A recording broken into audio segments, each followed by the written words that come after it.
Hey, what's going on, guys, and welcome back. I'm Van, and we are all the LFR family. And if you're not already with the LFR family, I'm going to need for you to hit that subscribe button right there. Yeah, go on, hit that thing. All right, guys, today we're about to check out some Bill Burr, man. And he's talking on the Howard Stern. He's on the Howard Stern show. And he's talking about the how he learned comedy. So we about to check this joint out, guys. But first...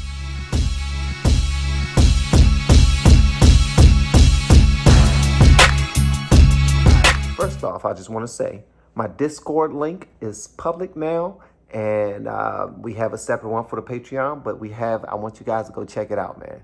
We're doing a lot of great things over there. All right, so we're going to go ahead and check this joint out. I got my drink. Got my guy, Bill Burr. Let's do this. Yeah. We should brag a little bit for you. Rolling Stone magazine, all right? Okay. Ranked number 17 on the list of 50 funniest stand-ups of all time. I know, but then if you go to 25, it's like Eddie Murphy, so it's all bullshit. So you can't accept this. Because look, you were ranked ahead of Gary Shandling. Yeah, how ridiculous is that? You were ahead of Rodney Dangerfield. What did he ever do? What did he ever do? 9,000 Tonight shows? Yeah, right. All of them killing. Who's he, Absolutely. right? You were ranked ahead of Eddie Murphy and Don Rickles as well. Don Rickles only I made think all of those guys are very limited. They're not going to have much of a career. He's so humble, man. You can see Bill Burr like, man, I'm not believing in that list, bro. I mean, they are how I learned from them. All right, let go. Don Rickles only I think all of those guys are very limited. They're not going to have much of a career.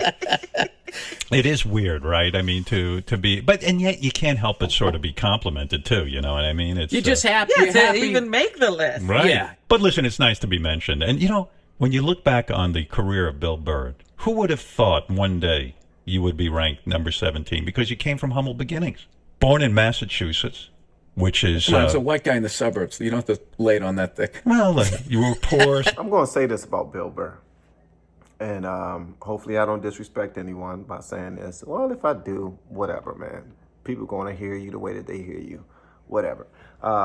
Bill Burr is funny as hell.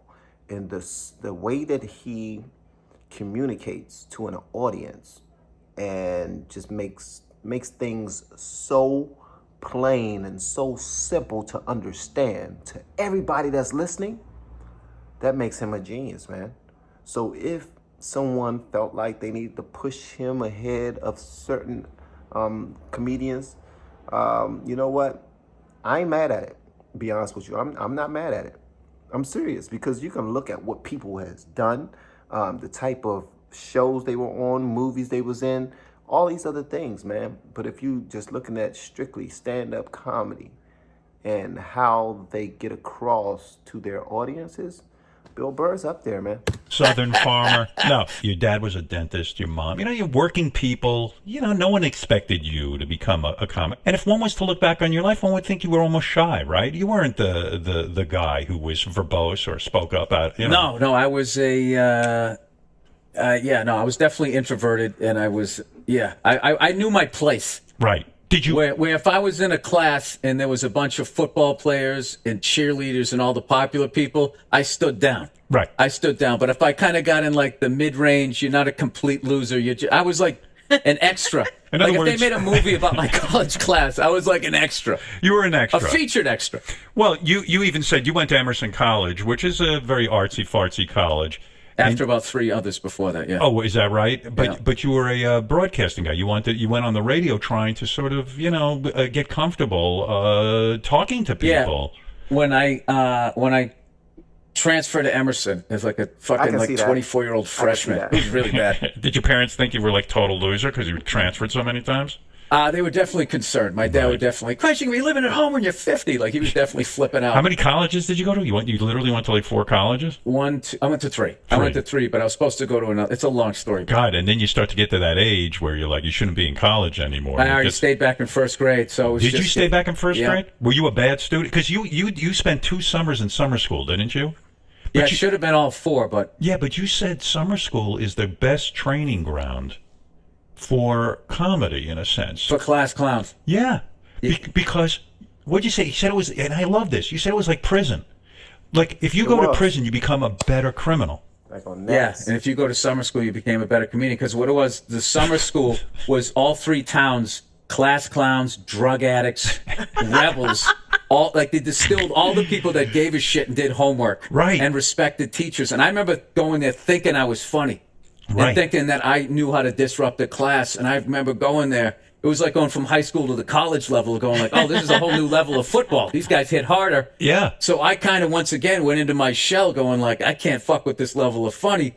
But by the time I came back September, I was on my game. I was killing. It's like I went back down to the high school level. And then my sophomore year, my teacher was cool, and she hooked me up with a D-, even though I shouldn't have got it. And you went back to summer school? No, I didn't. I didn't. D-, you could make it. Okay. And then my junior year, I went to summer school again. Then I was more of an upperclassman. Were you a great, when you were in this summer school for the second time, could you keep up with some of these hardcore class assholes? They were too hardcore. Really? You still couldn't keep up? No, I remember we were fucking during the break. One of them, they just was so. What I loved about them and what I was so fascinated by is they didn't think consequence. They just thought, "Hey, I'm doing this," and then they would do it, and then they just dealt with it. Where I would. That's how I was as a student, man. If it wasn't for my wife, I wouldn't have graduated from high school at all. At all. Not one bit, bruh.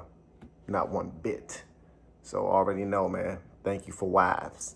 All the wives out there, we appreciate you. Because y'all get us in line, bruh. I mean, sis. So I get it.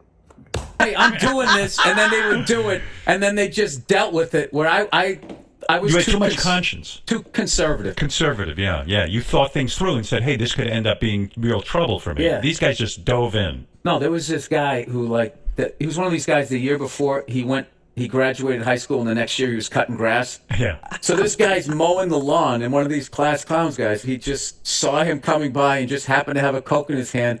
And without saying, do you dare me or anything, it just impulsive. He just poured it on him. That's a class clown. Just poured it right out the window, 2 stories down. I don't think I ever laughed so fucking hard in my life. I couldn't believe he did it. Wow. And then I just couldn't believe how the irreverence of it. Right. So then we sit down and class is starting again. I can't even hold it in. Like I'm trying to duck behind the kid in front of me. Just thinking of this guy in the sun with his Coke. And then all of a sudden there's a knock on the door. Right. And this fucking guy comes in all pissed off with like the brown stains of the Coke on his white beater.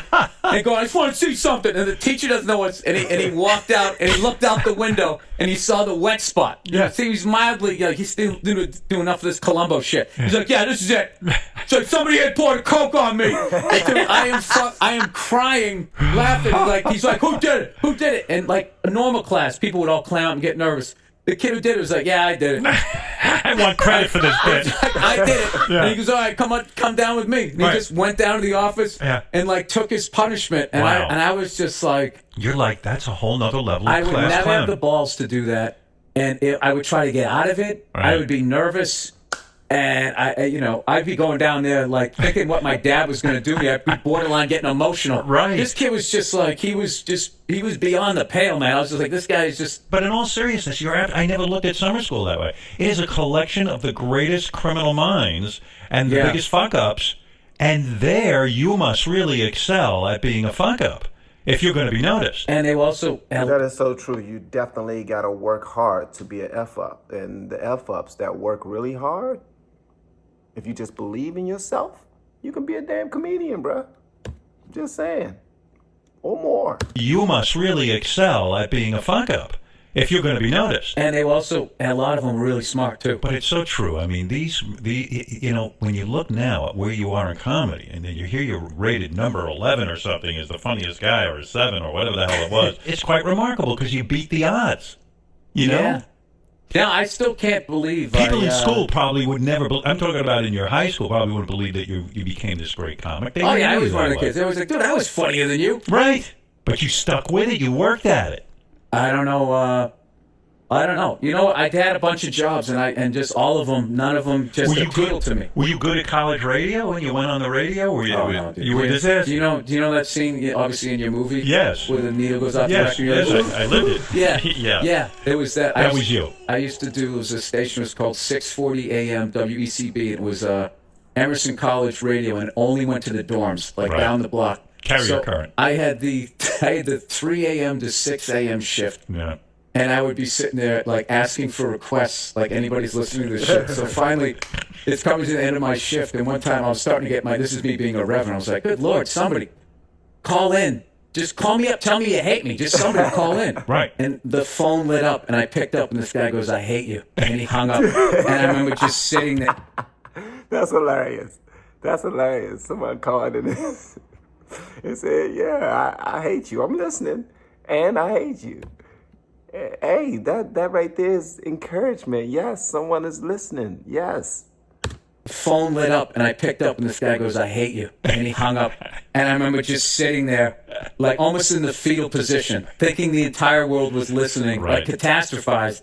It turned out he was the boyfriend of the girl who was coming in next. Right. So he just was listening. So he had to listen. He was listening to see if I was wrapping it up or something like that. So she made him call back and apologize to me. And that, folks, is how Bill Burr learned comedy, man. From going to freaking summer school with a whole bunch of jerks. Yeah. So that makes sense. That makes sense. Per usual, though, guys, I want to hear what y'all got to say about this in the comments below. And if you have yet to hit that subscribe button, make sure you do so on your way out the door. Once again, guys, I'm Van. We are all the LFR family. I look forward to seeing y'all on the next one. Peace out.